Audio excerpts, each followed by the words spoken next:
마태복음 24장 36절 말씀을 보면은 같이 읽어보겠습니다. 그러나 그날과 그때는 아무도 모르나니 하늘의 천사들도 아들도 모르고 오직 아버지만 아시느니라. 네. 사도행전 1장 7절도 같이 읽어볼게요. 이르시되 때와 시기는 아버지께서 자기의 권한에 두셨으니 너희가 알 바 아니요. 그러니까 예수님이 오시는 그날과 그때는 우리가 알 수 없다는 거예요. 그 시기를 우리가 알 수 없고 오직 아버지만 알 수 있다. 알고 있다. 하늘의 천사도 모르고 당사자인 그 예수 그리스도도 또한 모르신다는 것이에요. 그것은 하나님의 우리의 구원의 주권이 하나님에 있는 것처럼 예수님께서 다시 오시는 그 재림의 그날 그 시점은 하나님의 고유 권한에 속해 있다라고 할 수가 있습니다. 그러니까 개인과 세상의 종말인 그리스도의 재림의 시기는 하나님 외에는 아무도 모른다. 그럼 오늘 본문 말씀 안에서는 예수님이 언제 재림하시는지는 우리는 알 수 없지만 오늘 본문 말씀을 통해서는 예수님이 어느 시기에 어느 시점에 올 수 있을 것이다 라는 그런 것을 우리에게 간접적으로 보여주는 그런 내용의 말씀이 들어있습니다. 그러니까 여러 징조들이 있다는 것이죠. 이런 여러 징조들을 통해서 재림의 임박함을 알 수 있다는 것이죠. 그러니까 어떤 징조들이 예언되고 있는가 그것을 우리가 확인을 해보도록 하겠습니다. 먼저 각종 재난이 끊이지 않는다라고 말씀을 하고 있습니다. 전쟁이 끊이지 않고 천재지변의 증가로 지진과 해일과 기근과 각종 전염병이 증가되고 지구 환경이 급속도로 파괴되고 기후변화가 시시각각 다르게 나타난다는 것입니다. 바로 마태복음 24장 7절과 8절 말씀에서 우리에게 보여주고 있습니다. 다 같이 읽어보겠습니다. 민족이 민족을, 나라가 나라를 대적하여 일어나겠고 곳곳에 기근과 지진이 있으리니 이 모든 것은 재난의 시작이니라. 누가복음 21장 11절에서도 이렇게 말씀을 합니다. 곳곳에 큰 지진과 기근과 전염병이 있겠고 또 무서운 일과 하늘로부터 큰 징조들이 있으리라. 아멘. 근데 국제 정세의 혼란이 증가하고 지속된다라는 말씀이에요. 민족 간의 분규가 일어나고 전쟁이 끊이지 않습니다. 나라별 군비 경쟁이 치열해지고 여러분 다 알고 있는 지금 이 오늘날의 모습이에요. 지금 이 말씀이 아닌가요? 아니에요? 국가 간에 군비 자국의 그 국방력을 강화시키기 위해서 군비 확충을 하고 그리고 나라들 간에 이스라엘 중동 지역에는 끊임없이 분쟁이 일어나고 있잖아요. 우리나라도 마찬가지고. 그리고 나라들 지금 총성 없는 전쟁이 일어나고 있잖아요. 미국과 중국 간의 무역 전쟁이 일어나고 있어요. 전쟁이에요, 전쟁. 보이지 않지만은 그 속에서는 피 터지는 전쟁을 하고 있다는 것이에요. 그리고 천재지변. 지금 태풍이 한두 개가 오는 게 아니죠. 또 그리고 일본의 태풍인가요? 지금도 그렇고. 얼마 전만 해도 또 우리나라에도 태풍이 들어왔었고. 그리고 몇 년 만인지는 모르지만 이번 여름 엄청 더웠잖아요. 이렇게 더운 적은 제가 태어나고는 처음 겪는 더위였던 것 같아요. 그리고 남극이라든가 이런 쪽에는 그 햇빙하가 지금 녹아서 해수면이 올라가고 있는 그런 상황이고 이런 여러 가지 기후 변화 그리고 지진, 쓰나미 오늘 아침에도 보니까 저쪽 인디아인가 그쪽에 345명인가가 죽었대요. 쓰나미 때문에 사망 인원이 그렇답니다. 이렇게 천재지변의 증가가 일어나고 지진과 해일과 기근과 각종 전염병이 증가가 된다는 것이에요. 이게 예수님이 오시기 전에 일어나는 일들이라는 것입니다. 그리고 또 있어요. 자신을 끔찍하게 사랑하는 그런 현상이 나타납니다. 자기를 너무나도 사랑해요. 자기 자신이. 물론 그렇지 않은 사람도 있어요. 그런데 이기적인 그런 사랑이 넘쳐난다는 것이에요. 사회의 윤리 도덕이 무너지고 범죄가 만연하고 음란함의 끝이 없고 악으로 가득 차게 됩니다. 퀴어 축제가 성행하고 있죠. 동성애 축제. 성소수자들의 축제죠. 이런 동성애가 만연하고 음란함에 끝이 없는 그런 모습이 나타납니다. 바로 디모데후서 3장 1절 말씀 같이 한번 보겠습니다. 너는 이것을 알라. 말세에 고통하는 때가 이르러 사람들이 자기를 사랑하며 돈을 사랑하며 자랑하며 교만하며 비방하며 부모를 거역하며 감사하지 아니하며 거룩하지 아니하며 무정하며 원통함을 풀지 아니하며 모함하며 절제하지 못하며 사나우며 선한 것을 좋아하지 아니하며 배신하며 조급하며 자만하며 쾌락을 사랑하기를 하나님 사랑하는 것보다 더하며 경건의 모양은 있으나 경건의 능력은 부인하니 이 같은 자들에게서 내가 돌아서라. 참 많죠. 말세에 이런 모습들이 나타난다는 것이에요. 여기에 몇 개가 포함돼요, 여러분? 한두 가지는 다 포함될 겁니다. 전혀 없다? 거짓말이에요. 저도 몇 개 포함돼요. 이런 모습들이 만연한다는 것이에요. 믿는 자의 모습 속에서도 이런 모습이 나타났는데 믿지 않는 사람들은 어떻습니까? 이 모든 걸 다 갖추고 있는 사람들이 대부분이에요. 믿지 않는 사람들, 예수님이 마음속에 예수님이 없는 사람들. 말세라고 그랬어요. 말세. 1절 말씀에 너는 이것을 알라. 말세에 고통하는 때가 이르는 말세. 예수님께서 성육신 하신 이후부터 예수님이 재림하시는 그날까지를 말세라고 그래요. 그래서 지금 우리가 말세 지말에 살아가고 있는 것이에요. 믿지 않는 사람들도 이걸 알아요. 말세다. 그래요. 믿지 않는 사람들도 그래요. 이 세상이 망할 때가 됐구나. 그렇게 얘기를 해요. 못 들어보셨어요? 들어보셨죠? 그런데 믿는 사람들일수록 믿지 않는 사람들도 말세라는 걸 알고 있는데 믿는 사람들은 더 그걸 알고 깨닫고 내 자신을 항상 예수님 맞을 준비를 하고 있어야죠. 지금 말세지만에 살고 있는 1절에서 말씀하고 있는 이 말세는 현재에 대한 묘사라고 할 수가 있습니다. 우리 모두가 말세의 시점에서 살아가고 있다라는 것입니다. 그리고 말세에 자신을 사랑한다고 그랬어요. 자신을 사랑한다. 그런데 예수님이 명령하셨잖아요. 사랑하라고. 하나님을 사랑하고 내 이웃을 사랑하는 게 첫째 되는 계명이라고 그랬어요. 둘째도 그렇고. 그러면서 예수님께서 마지막으로 또 사랑하라고 명령을 하셨어요. 사랑을 하면은 율법을 모든 것을 다 지키는 것이라 그렇게 또 말씀을 하셨어요. 자신을 사랑하는 데 있어서 이렇게 두 가지 형태로 나타납니다. 예수님께서 말씀하시는 나를 사랑하는 것. 그리고 말세지말에 나타나는 나를 사랑하는 것. 이 두 가지 형태로 나타나는데 예수님이 말씀하신 자기 사랑하는 먼저 하나님을 사랑하는 데 있죠. 나 자신을 먼저 사랑하기 전에 하나님을 사랑하는 것. 나보다 하나님을 먼저 앞세우는 것. 이게 바로 진정한 참 사랑이라는 것이에요. 그리고 이타적인 사랑이죠. 이웃을 사랑하는 것. 나를 사랑하는 것처럼 이웃을 사랑하는 것. 이게 바로 하나님께서 원하시는 사랑이고 우리가 실천을 해야 될 사랑의 모습이에요. 그리고 우리가 성령을 받게 되면 나타나는 열매 중에 하나인 것이죠. 그런데 지금 말세지만에 나타나는 이 사랑은 어떤 사랑이냐? 하나님보다 더 자신을 사랑하는 것이고 이웃보다 더 자신만을 사랑하는 지극히 이기적인 사랑을 말씀하는 것이에요. 오늘날 이런 모습이 나타나고 있어요. 나만을 사랑하는 이기적인 모습. 그래서 부모를 모시기를 거부하고 결혼도 안 해요. 자기를 사랑하니까 결혼을 안 하는 거예요. 왜? 책임지기 싫고 부담 갖기 싫으니까 결혼을 안 하는 거예요. 왜 애를 안 낳습니까? 나만을 사랑하니까 애를 안 낳는 거예요.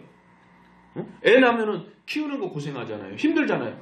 부모들이 그걸 또 시켜요. 믿지 않는 부모들은. 너네들끼리 잘 살아 그냥 행복하게. 뭘 애를 낳아 힘들게 고생하게. 이기적인 사랑이 앞서다 보니까 거부하는 거예요. 그러면서 오늘 요즘에 유행하는 혼족 있죠. 혼자 사는 족속들. 족속? 네, 그렇죠. 그냥 묶어서. 혼자 사는 족속이래. 그래도 가정이 있잖아요. 그 가정이 있잖아요. 자녀들도 있고. 잘하신 거예요. 그런 집사님 같은 그런 사람들 말고 결혼을 거부하고 사회에서 사람들과의 그 관계를 거부하면서 혼자 밥 먹고 혼자 술 먹고 혼자 영화 보고 혼자 살고 이런 사람들 얘기하는 거예요. 혼족. 네. 그 사람들 그게 뭐예요? 자기 자신을 너무나도 사랑하기 때문에 그런 거예요. 그게 바로 잘못된 사랑이죠. 잘못된 자기 사랑은 많은 문제들을 일으킵니다. 결국에는 경건의 능력까지 부정하게 되는 그런 결과를 초래합니다. 경건의 능력을 부정하는 것은 뭔가요? 종교 생활을 하지만 믿음의 생활을 하지 않는다는 것을 얘기해요. 구원의 믿음이 없이 형식적인 믿음 생활을 하는 것을 뜻합니다. 그런 사람 있어요. 그런 사람 있어요. 내 믿음이 참 믿음인지 우리가 들여다봐야 될 것입니다. 그것은 하나님을 사랑하고 내 이웃을 내 몸과 같이 사랑하고 있는가, 이 모습을 바라보는 것이에요. 아니면 내 자신이 끔찍이도 내 자신만을 사랑하고 있는가, 이것을 들여다보는 것입니다. 그리고 또 있어요. 말세지 말에 나타나는 것. 노아의 때처럼 타락한다고 했습니다. 마태복음 24장 37절과 38, 39절 말씀 같이 보겠습니다.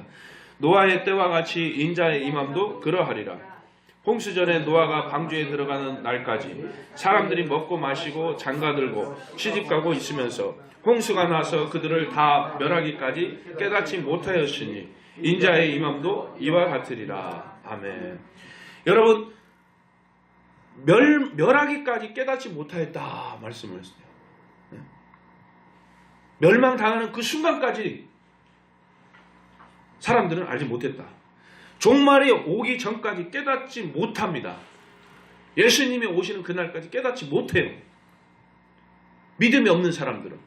지금 노아의 때처럼 타락했다고 그랬어요. 이 노아의 때가 어떤 때였는지 창세기 6장 5절 6절에서 이렇게 말씀을 해줍니다. 다 같이 보시겠습니다. 여호와께서 사람의 죄악이 세상에 가득함과 그의 마음으로 생각하는 모든 계획이 항상 악할 뿐임을 보시고 땅에 지으셨음을 한탄하사 마음에 근심하시고.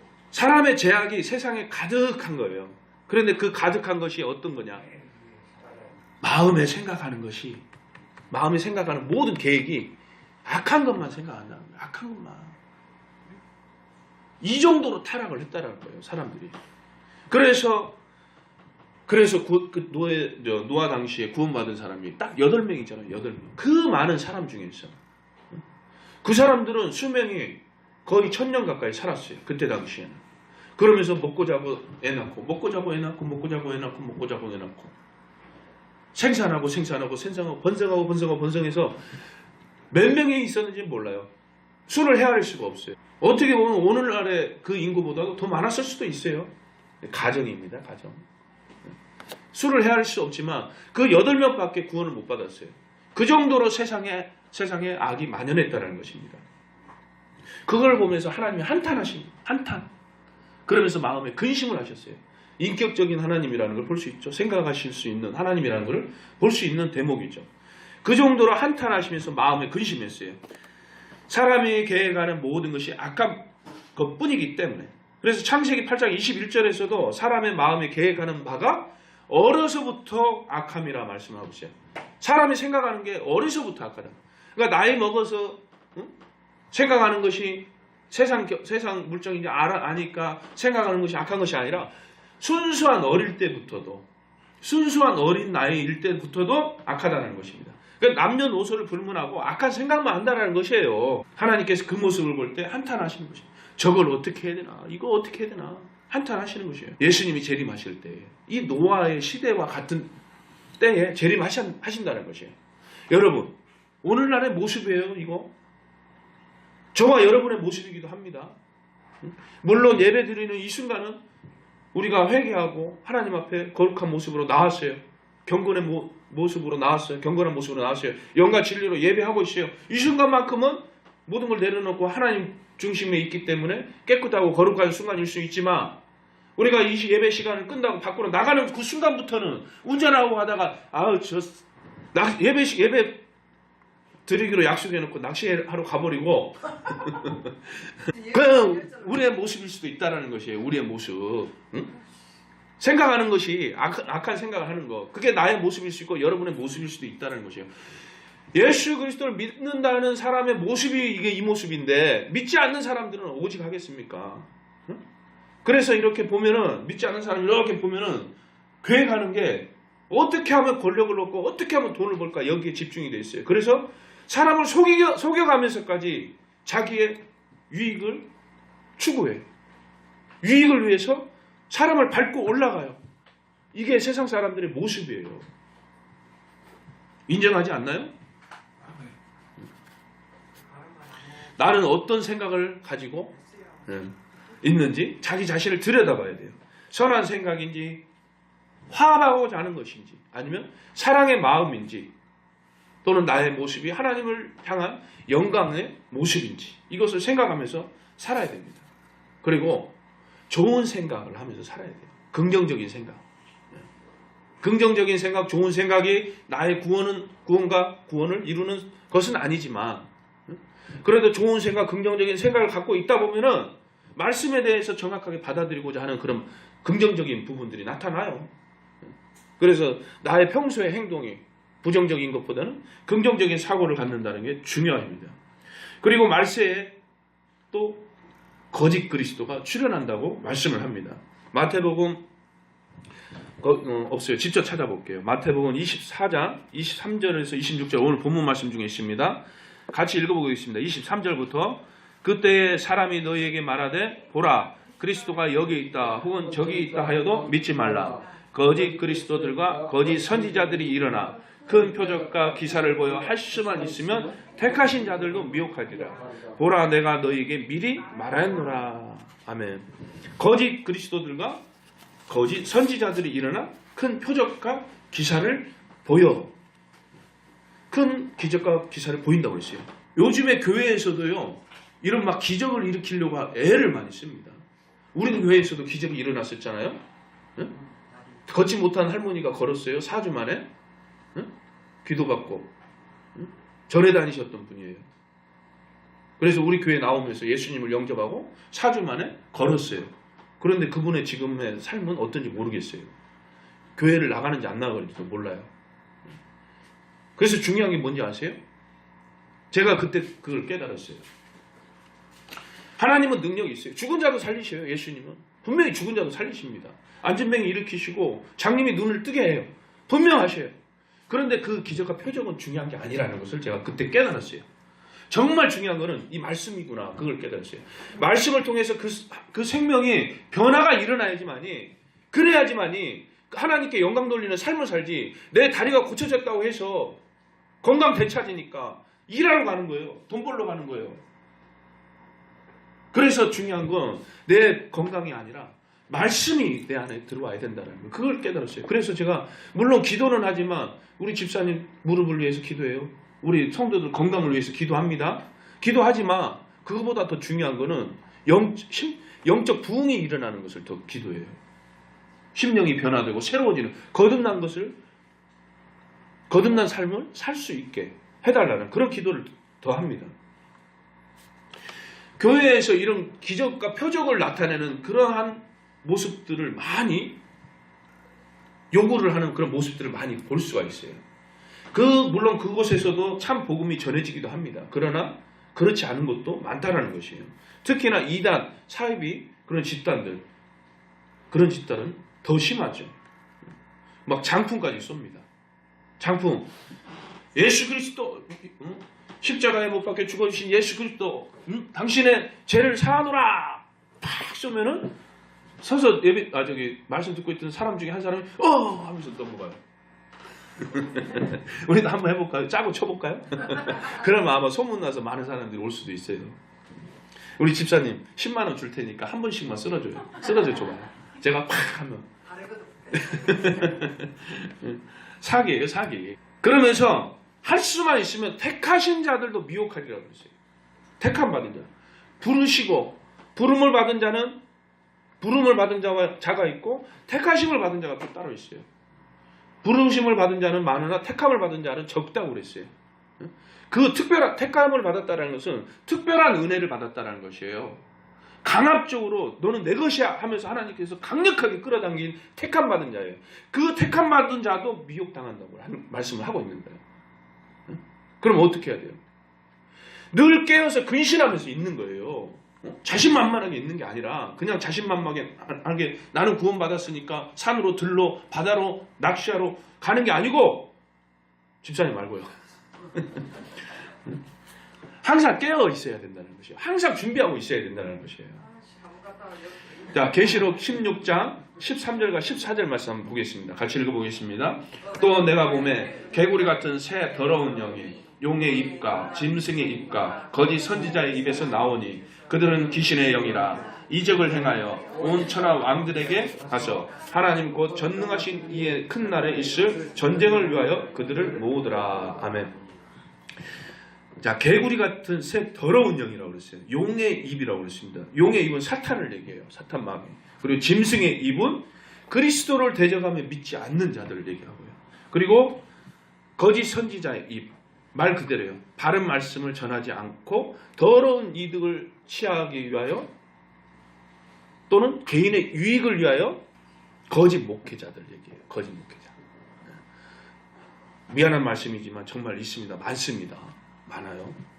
그들에게서 나오는 말은 귀신의 말입니다. 그들을 통해서 그리스도의 재림을 막기 위한 사탄의 연합 세력이 구축이 된다라는 그런 내용의 말씀입니다.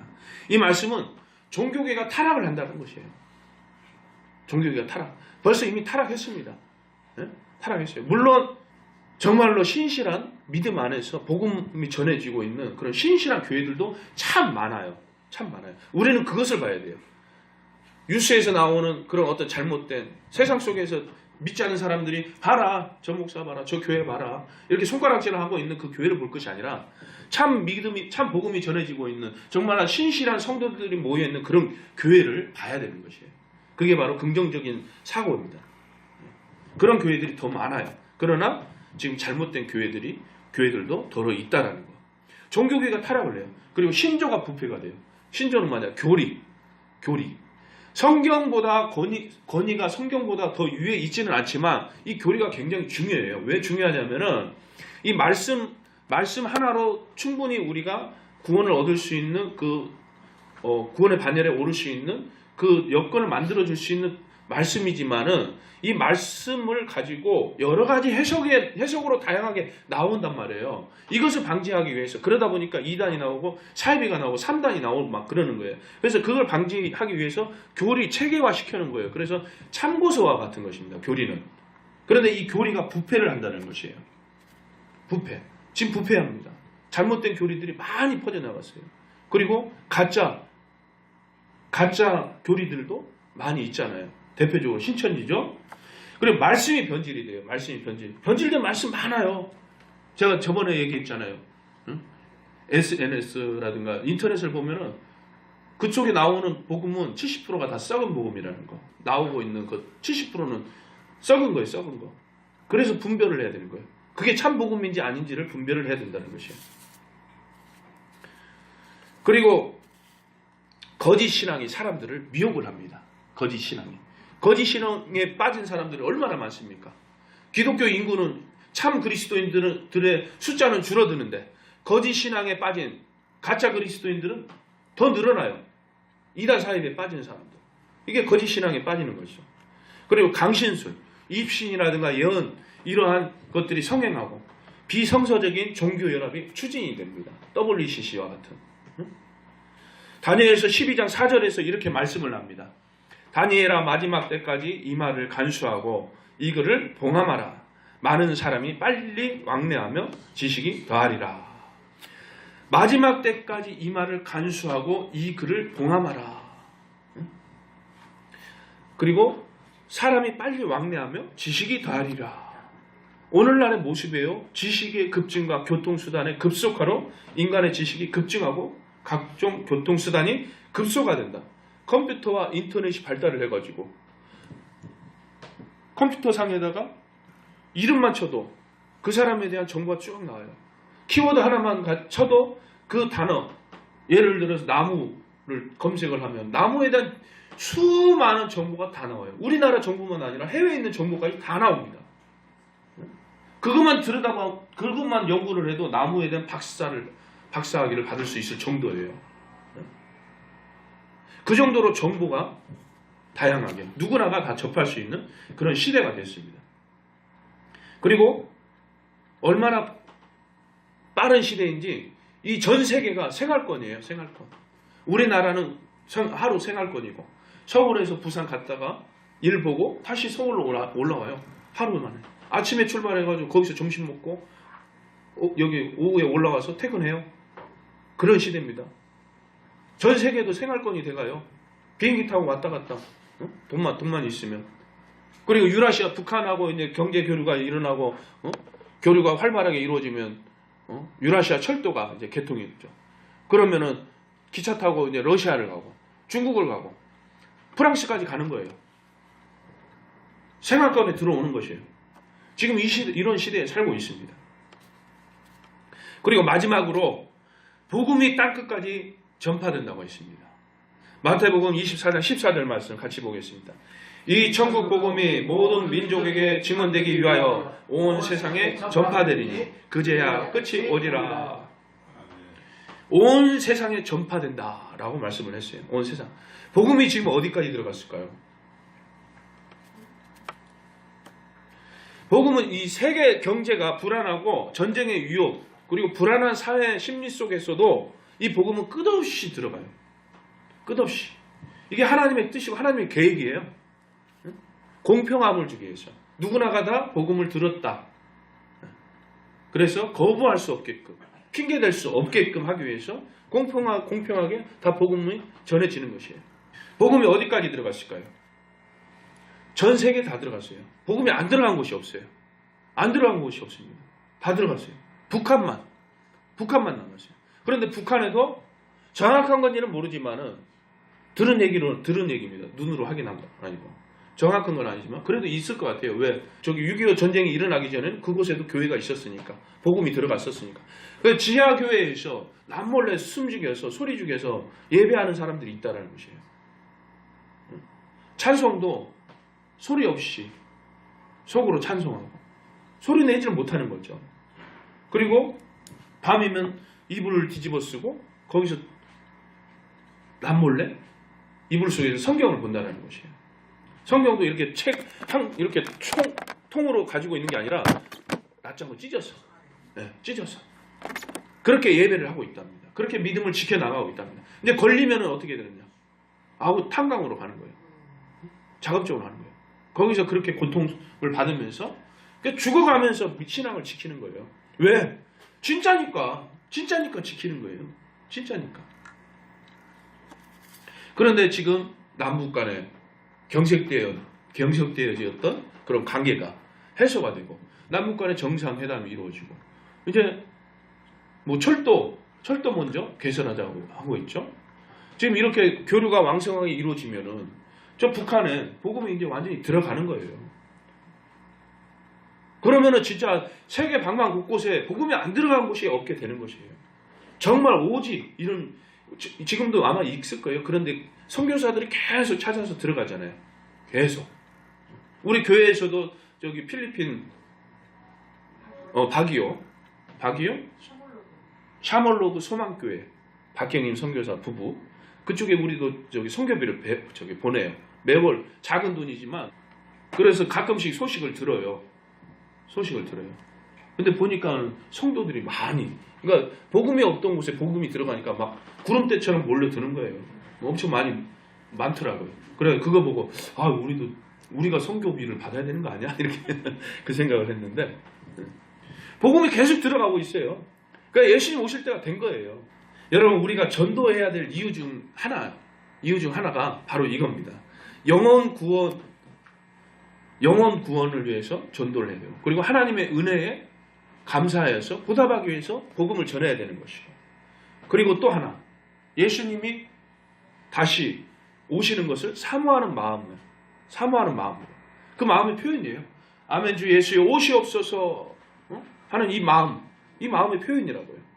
예수님 이 복음이 다 전해지면은 그때 예수님께서 오기 때문에 예수님을 맞이하는 자의 모습이라는 것입니다.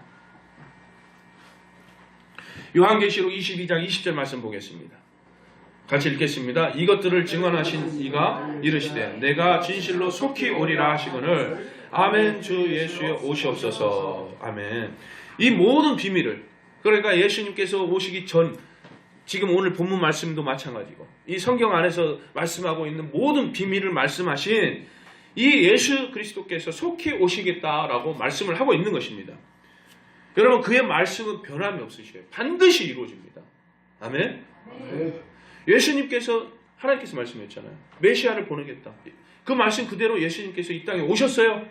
오셨고 그 예수님께서 성경에서 말씀하신 그대로 하나님께서 말씀하신 그대로 십자가에 못 박혀 죽어주셨어요. 그리고 하나님께서 말씀하신 그대로 성경에서 말씀하신 그대로 부활하셨어요. 그리고 말씀하신 그대로 하늘로 올라가셨어요.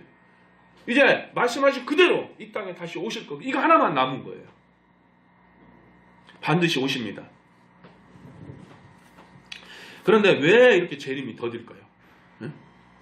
빨리 왔으면 좋겠는데 왜 이렇게 더딜까요? 재림이 더딘 것은 하나님이 제 아래에 있는 인생들이 회개하기를 기다리고 계시기 때문입니다. 베드로후서 3장 8절과 9절 말씀 보겠습니다. 사랑하는 자들아 주께는 하루가 천년 같고 천년이 하루 같다는 이 한 가지를 잊지 말라.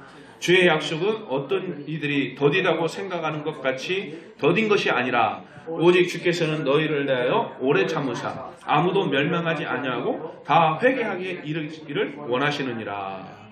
아멘. 여러분 주께는 하루가 천년 같고 천년이 하루 같다. 인간의 시간 개념은 제한을 받아요. 제한이 있습니다. 이 시간 12시간 24시간 이 틀 속에서 갇혀 있어요. 이 틀 속에 인간의 시간은. 그런데 하나님의 시간은 어떤 법칙이라든가 제한에 얽매지는 않습니다. 영원이기 때문에 시간과 공간과 수를 초월하시기 때문에 하나님은. 그래서 재림이 지연되고 시한부 종말론을 주장하는 그런 사람들을 우리는 경계를 해야 돼요. 그런 사람들은 거짓 교사라고 할 수가 있습니다. 시한부 종말론 많이 있었죠? 응? 1990년대에는 다미성교회가 있었고요. 그리고 오늘날에도 많이 있습니다. 예수님이 언제 몇 년 며칠 재림을 할 것이다 이렇게 얘기하는 사람들이 많아요. 응? 얼마 전에 신옥주 종말이 오니까 빨리 전 재산 따 빨리 가져와. 피지로 도망가야 돼. 응? 응. 우리도 한번 해볼까요? 그러면 아마 빌딩 지을 거예요. 그런 사람을 경계해야 돼요. 100% 가짜입니다. 100% 가짜. 그래야 성경을 막 해석을 해가지고 봐라 이렇게 막 짜집기를 해가지고 이날 몇 년 몇 월 며칠이다 성경 이렇게 보여줬다. 저 성경 속에서 이렇게 얘기하고 있지 않느냐.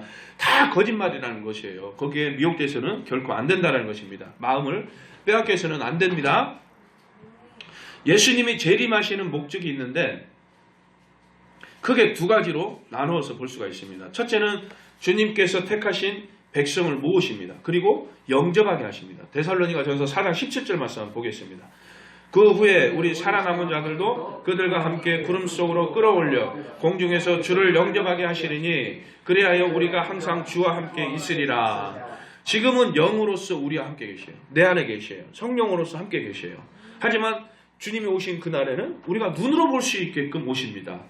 그리고 우리와 함께 하십니다. 우리가 예수 그리스도를 영접하고 우리 주 예수 그리스도 함께 항상 함께 있습니다. 이 사실을 믿으시길 주님의 이름으로 축원합니다. 그리고 구원을 완성하시기 위해서 재림을 하십니다. 히브리서 9장 28절 말씀 같이 보겠습니다. 이와 같이 그리스도도 많은 사람의 죄를 담당하시려고 단번에 들이신 바 되셨고 구원에 이르게 하기 위하여 죄와 상관없이 자기를 바라는 자들에게 두 번째 나타나시리라. 두 번째 초림은 우리 죄를 사하시기 위하여. 두 번째 재림은 구원에 이르게 위하여, 구원의 완성을 위하여서 오신다는 것입니다. 그러니까 첫 번째 오신 목적은 뭐라고요? 죄인을 구원하시기 위해서 오시고 많은 사람의 죄를 담당하시려고 단번에 들이신 바 되셨고, 그러니까 십자가 위에서 화목제물이 되어주셨다는 것이에요. 두 번 화목제물, 두 번 번제물, 두 번 하나님께 제사하는 그럴 필요가 없다는 것입니다. 그래서 사실 우리가 회개를 할 필요가 없어요. 사실은 한번 우리를 우리가 예수 그리스도를 믿음으로써 제사함을 받았기 때문에 회개는 할 필요가 없어요. 주님 기도하면서 나의 죄를 용서해 주세요. 또 이렇게 얘기를 할 필요는 없습니다. 그러나 우리가 이 세상 가운데 살아가면서 우리가 늘 죄악 속에서 죄를 겪으면서 살아가잖아요. 한번 목욕은 했지만 우리가 걸어다니면서 발에 묻은 때는 우리가 발을 씻어야 되는 거예요. 그것처럼 우리가 내 자신을 돌아보면서 하나님 앞에 합당하지 못한 모습은 없는지, 하나님을 근심하게 하는 부분은 없는지, 하나님을 기쁘게 하지 못하는 것은 없었는지를 돌아보면서 회개한다는 것이에요. 그 의미를 잘 아셔야 될 것입니다. 재림 때는 죄와 상관없이 자기를 바라는 자들에게 나타나시기 위해 오신다고 했습니다. 그러니까 초림 때는 죄사함을 위해서, 그러나 재림 때는 죄와 상관없는, 곧 우리들을 위해서. 그러니까 초림 때는 사람들의 죄를 대신해서 오셨지만, 이제는 우리는 예수 그리스도를 믿음으로써 죄사함을 받았잖아요. 그렇죠? 그렇기 때문에 우리를 위해서 오신다는 것은 죄와 상관없는 우리를 위해서 오신다는 것이에요. 이때 죄인이라는 것은 예수 그리스도를 믿지 않는, 하나님의 사랑을 거역한 사람들을 말씀을 합니다. 그래서 요한복음 3장 18절 말씀에서 이렇게 말씀을 해요.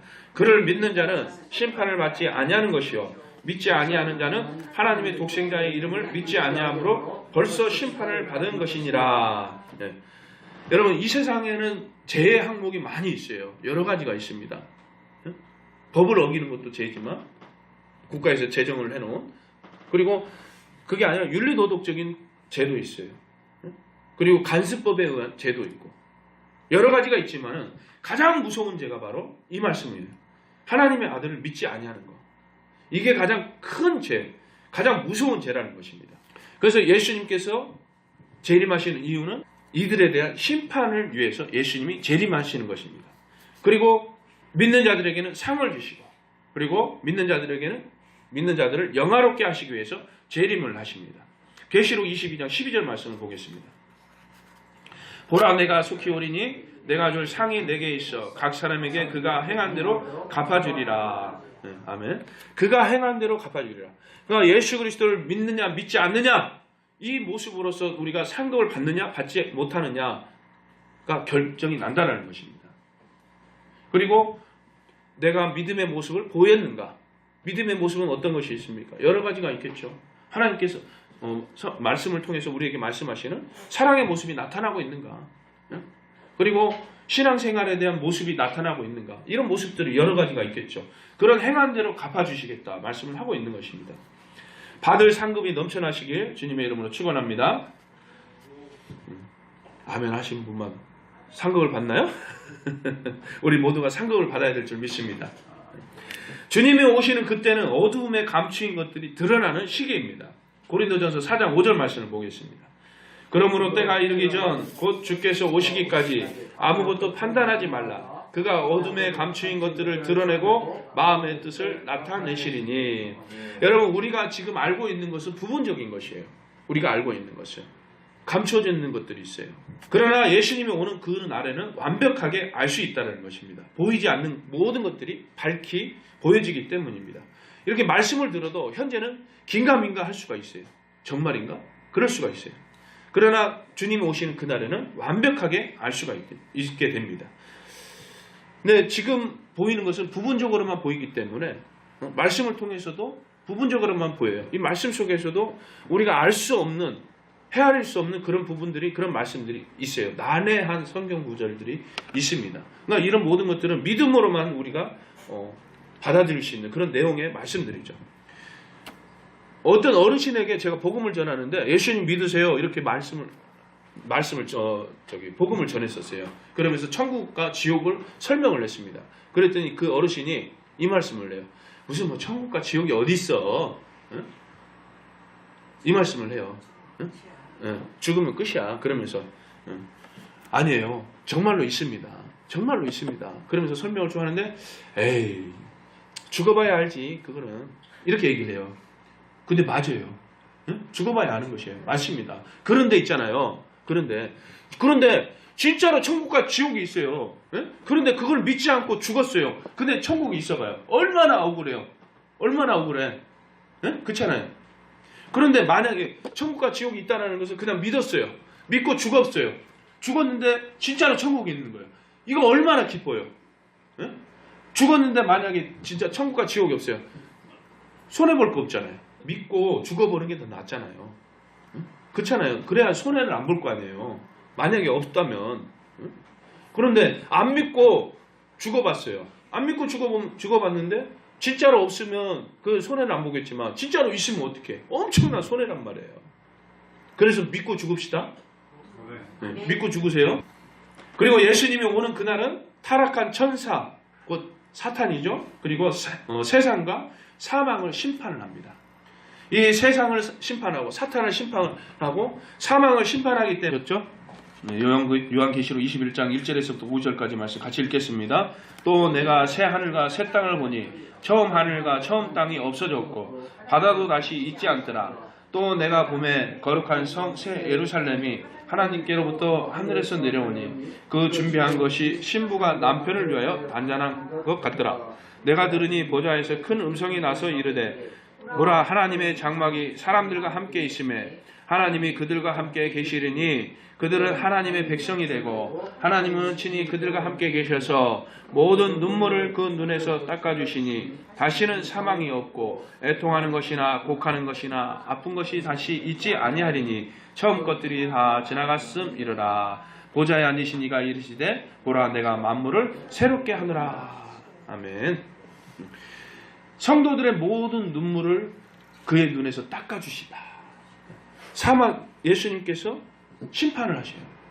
사망 권세를 완전히 깨트리고 사망을 차단을 시키셔요. 그러니까 사망이 없어요. 사망이 없으니까 이제 죽음이 없으니까 고통이 없는 거예요. 고통도 같이 없어진 거예요. 고통이 없어지니까 어떻게 돼요? 기쁨이죠.